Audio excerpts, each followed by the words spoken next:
ಸಮಸ್ತ ದೇವರು ಕುಲ ಬಾಂಧವರಿಗೆ ನಮಸ್ಕರಿಸುತ್ತಾ, ಬಂಧುಗಳೇ, ಇವತ್ತೇನು ಶೈಕ್ಷಣಿಕವಾಗಿ ಜಾತಿ ಗಣತಿ ನಡೀತಿದೆ. ಆ ಜಾತಿ ಗಣತಿಯ ವಿಚಾರದಲ್ಲಿ ಸಾಕಷ್ಟು ಗೊಂದಲಗಳನ್ನು ಮೂಡಿಸ್ತಕ್ಕಂಥ ಅಯೋಗ್ಯರು ನಮ್ಮಲ್ಲಿದ್ದಾರೆ. ಹೇಗೆ ನಡೀತಾ ಇದೆ, ಯಾಕೆ ನಡೀತಾ ಇದೆ, ಇದರಿಂದ ಲಾಭ ಏನು ಅನ್ನೋದ್ರ ಬಗ್ಗೆ ಒಬ್ರಿಗೂ ಕೂಡ ಅರಿವಿಲ್ಲ.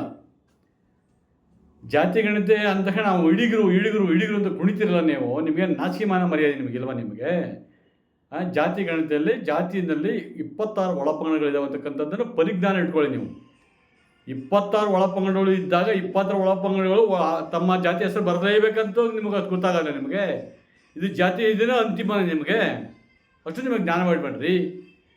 ಒಂದು ಏನಾದ್ರು ಅಕಸ್ಮಾತ್ ತೀರ್ಮಾನ ತೆಗೆದುಕೊಂಡಾಗ ಅದನ್ನು ಸರ್ಕಾರ ಏನು ಹೊಡಿಸಿರ್ತೈತೆ ಅದನ್ನು ಫಸ್ಟ್ ನೋಡ್ಕೋಬೇಕಲ್ಲ ನೀವು. ಅದನ್ನು ಬಿಟ್ಬಿಟ್ರೆ ನೀವು ಅಲ್ಲಿ ಏನು ಹೇಳ್ತಾರೆ, ಯಾವ್ಯಾವ ಜಾತಿ ಎಷ್ಟೆಷ್ಟು ಶೈಕ್ಷಣಿಕವಾಗಿ ಮತ್ತು ಆರ್ಥಿಕವಾಗಿ ಮತ್ತು ಯಾವ ರೀತಿ ಡೆವಲಪ್ ಆಗಿದೆ ಅಂತ ಒಂದು ಅವರಿಗೆ ಸರ್ಕಾರಕ್ಕೊಂದು ಪುರಾವೆ ಸಿಗುತ್ತೆ ಅಲ್ವಾ. ನಾವು ಈಡಿಗರು ಅಂತ ಹೇಳಿ ಈಡಿಗರೇ ಬರ್ಸ್ಬೇಕು ಅಂತಕ್ಕಂಥದ್ದಿಲ್ಲ.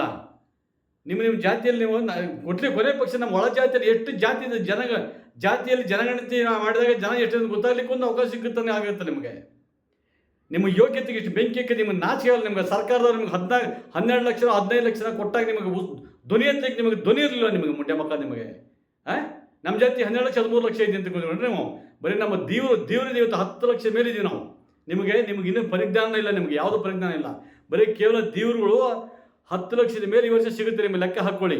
ಅದರಲ್ಲೂ ಕೊಕ್ಕೆ ಹಾಕಲಿಕ್ಕೆ ಬರ್ತೀರ ಬೇಬರ್ಸಿ ನನ್ನ ಮಕ್ಕಳು ನೀವೆಲ್ಲ. ನೀವು ಎಂತಾದರೆ ಇವತ್ತು ದೇವ್ರು ಅಂತ ಬರ್ರಿ, ನಾಳೆ ಈಡಿಗರು ಅಂತ ಬರ್ರಿ, ಇನ್ನೊಂದು ಬರ್ರಿ. ನಿಮಗೆ ನಾಚಿಕೆ ಅಲ್ಲೋಣ್ರಿ. ನಾವು ಯಾವತ್ತೂ ಕೂಡ ದೇವ್ರಿ, ನಮ್ಮ ಅಪ್ಪ ದೇವ್ರಿ, ನಮ್ಮ ತಾತ ದೇವ್ರಿ, ನಮ್ಮ ಮುತ್ತಾದ ದೇವ್ರಿ, ನಮ್ಮ ವಂಶ ಪಾರಂಪರ್ಯ ದೇವರೆಲ್ಲ ಬಂದಿದೆ ಹೊರತು ಈಡಿಗರು ಬಂದಿರ್ತಕ್ಕಂಥವ್ರು ಅಲ್ಲ ನಾವು. ಇವತ್ತಾದ್ರು ನೀವು ಒಳಪಂಗಡದ ಸೇರಿಸಿ ಒಳಪಂಗಡೆಲ್ಲ ಒಟ್ಟಾಗಿ ಸೇರಿಸ್ಕೊಂಡು ಈಡಿಗರು ಮಾಡ್ಕೊಂಡಿದ್ದೀರಿ.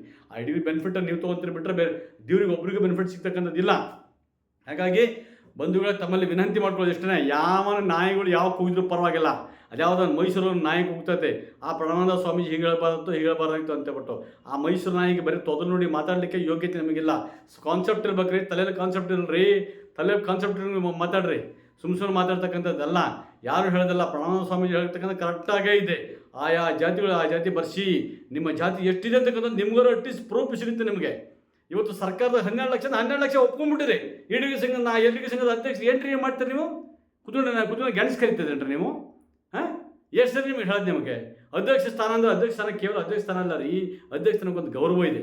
ನಿಮ್ಮ ಆಡಳಿತ ನಡೆಸಬೇಕು. ನಿಮ್ಮಲ್ಲಿರ್ತಕ್ಕಂಥ ಜಿಲ್ಲಾ ಅಧ್ಯಕ್ಷರುಗಳು ಇದ್ದಾರೆ, ಜಿಲ್ಲಾ ಕಮಿಟಿ ಇದೆ, ಜಿಲ್ಲಾ ಕಮಿಟಿ, ತಾಲೂಕು ಕಮಿಟಿ, ಜಾತಿ ಜನರಿಗೆ ನೀವೇ ಮಾಡಿಸ್ರಿ. ಇದನ್ನ ಹೆಸರು ಹೇಳೋದು ನೀವು. ನಿಮಗೆ ನಮ್ಮ ಜಾತಿ ವಿಚಾರಕ್ಕೆ ನೀವು ಬರಬೇಡಿ. ನಮ್ಮ ದೇವ್ರ ಜಾತಿ ವಿಚಾರಕ್ಕೆ ಯಾರೂ ನೀವು ಬರೋಂಗಿಲ್ಲ. ನೀವು ದಯವಿಟ್ಟು ದೇವ್ರ ಬಾಂಧವರೇ, ನಿಮ್ಮಲ್ಲಿ ಕೈ ಮುಗಿ ಕರ ಮುಗಿ ಕೇಳ್ಕೊಡ್ತೀನಿ. ಯಾರು ಅಕಸ್ಮಾತು ಬೇರೆಯವರು ನಿಮ್ಮನ್ನೇನೋ ಬದಲಾವಣೆ ಮಾಡೋಕ್ಕೆ ಬಂದರೆ ನೀವು ಹೇಳಿ, ನಮ್ಮಪ್ಪ ಯಾರು ಕೇಳಿ, ಅವರಪ್ಪ ಯಾರು ಕೇಳಿ, ಅವರಪ್ಪ ಈಡಿಗನೇ, ಅವರಪ್ಪ ಈಡಿಗನೇ ಇಲ್ವಲ್ಲ. ನಮ್ಮ ದೇವ್ರ ಜಾತಿಯಲ್ಲಿ ದೇವರಿಗೆ ಸಂಸ್ಕೃತಿ ಇದೆ ಸ್ವಾಮಿ, ಒಂದು ಹೆಮ್ಮೆ ಇದೆ. ಸಾವಿರ ವರ್ಷಗಳ ಇತಿಹಾಸ ಇರ್ತಕ್ಕಂಥ ನಮ್ಮ ಜನಾಂಗವನ್ನು ನಾವು ಬಿಟ್ಕೊಡ್ಲಿಕ್ಕೆ ಆಗೋದಿಲ್ಲ ಸ್ವಾಮಿ, ಯಾವುದೇ ಕಾರಣ ಬಿಟ್ಕೊಡ್ಲಿಕ್ಕೆ ಆಗೋದಿಲ್ಲ. ದೇವ್ರ ಬಾಂಧವರೇ, ನಿಮ್ಮಲ್ಲಿ ಕರೆ ಮುಗಿದು ಕೇಳ್ಕೊಳ್ತೀನಿ. ನಿಮ್ಮ 8ನೇ ಕಾಲಮಲ್ಲಿ ಹಿಂದೂ, 9ನೇ ಕಾಲಮಲ್ಲಿ ದೇವರು, 10ನೇ ಕಾಲಮಲ್ಲಿ ಈಡಿಗ ಬೇಕಾದ್ರೆ ಬರ್ಸ್ಕೊಳ್ಬೋದು. ನಮಗೆ ಅದಕ್ಕೆ ಅಬ್ಜೆಕ್ಷನ್ ಇಲ್ಲ. ನಾವೆಲ್ಲರೂ ಕೂಡ 26 ಒಳಪಂಗಡನೆ ಆಗ್ತೀವಿ. ಯಾವುದೇ ಕಾರಣಕ್ಕೂ ಎಲ್ಲೂ ಮಿಸ್ಟೇಕ್ ಆಗೋದಿಲ್ಲ. ಇಲ್ಲಿ ನಿಮ್ಮ ಜಾತಿ ಗಣತಿ ಮಾಡಿಸ್ಕೋತಕ್ಕಂಥದ್ದು ಒಳ್ಳೆ ಸದಾವಕಾಶ ಬಂದಿದೆ. ಅದನ್ನು ಮಾಡಿಸ್ಕೋಬೇಕು ಅಂತ ತಮ್ಮಲ್ಲಿ ವಿನಂತಿ ಮಾಡ್ಕೊಳ್ತಾ, ದಯವಿಟ್ಟು ಯಾರು ಅಕಸ್ಮಾತ್ ನೋಡಿ ಯಾವುದೋ ಮೈಸೂರು ನಾಯ್ಕ ಹೋಗ್ತಾ ಇತ್ತು, ಅದು ಯಾವುದಕ್ಕೂ ಕೌಕವಂತ ಕೂಗ್ತದೆ, ಅದಕ್ಕೆ ಅದು ಏನು ಬಿಡುತ್ತೋ ಗೊತ್ತಿಲ್ಲ. ಆಮೇಲೆ ಅಲ್ಲಿ ಸಿಗಂದೂರು ರಾಮಪ್ಪನವ್ರು ಅವನಿಗೆ ತಲೆ ಹುಚ್ಚಿದೆಯೋ ತಲೆ ಇದೆಯೋ ನಂಗೆ ಗೊತ್ತಿಲ್ಲ. ಆ ಅಪ್ಪನಿಗೆ ಏನು ಯಾವುದೋ ಒತ್ತಾಮ ಹೇಳಿದರೆ ಅಲ್ಲರಿ ರಾಮಪ್ಪನವ್ರು ನಿಮ್ಗೆ ಒಂದು ಜ್ಞಾನ ಬೇಡಬೇಡ್ರಿ. ಖುಷಿಯಿಂದ ಎಷ್ಟು ಚೆನ್ನಾಗಿ ಹೇಳಿದ್ರು. ನಿಮ್ಮ ಮಾತಿನ ಭಾಳ ರೆಸ್ಪೆಕ್ಟ್ ಕೊಟ್ಟು ನಾವು ನಮ್ಮ ರಾಮಪ್ಪನ ಹೇಳ್ಬಿಟ್ರು ಅಂತ ಹೇಳ್ಬಿಟ್ಟು ತಿರ್ಗಾ ಉಲ್ಟಾ ಹೊಡಿತೀರಲ್ರಿ. ಜನಗಳು ಕನ್ಫ್ಯೂಸ್ ಮಾಡ್ತೀರಲ್ರಿ ನೀವು.